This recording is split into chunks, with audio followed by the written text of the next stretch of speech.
Hi guys, this is Ajita. Welcome to today's video, and today I have featured the Trinity Stems products and a few distress inks. So this is the beautiful card which we are going to create, and for that I have used distress ink, regular inks, and I have blended them with my Trinity blender brush. So I will use these 6 distress ink shades. I'll link all the names in the description box, and I'm just going to blend it on top of my Nina Solar White paper. I found it a little difficult initially because all of us are used to oxides now, but I really wanted the vibrancy and brightness of distress ink for my card. But with the second layer and the blender brushes, everything was smooth and beautiful.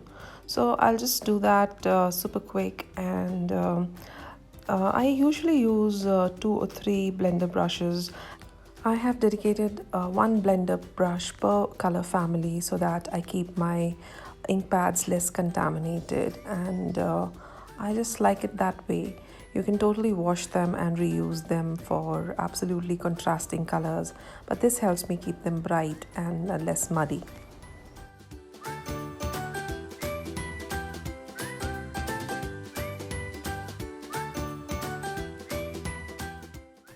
So the first layer of my inking is done, and now I'm going to put this beautiful stencil from the Lots of Dots stencil set, and I am going to add the same colors once more with my blender brush.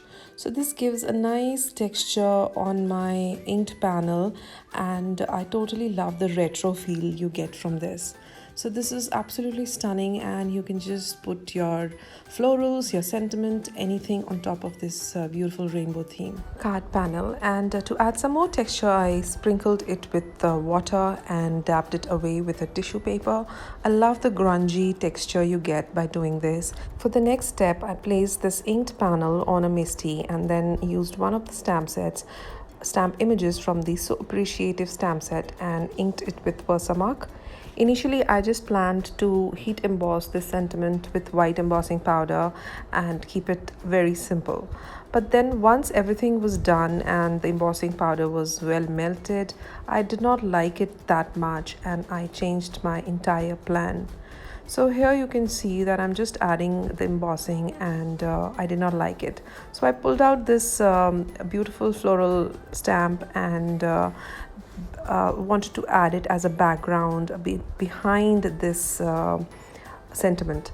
So I stamped it with black Gina Designs black amalgam ink in obsidian, and then thought of placing the sentiment on top using some black cardstock.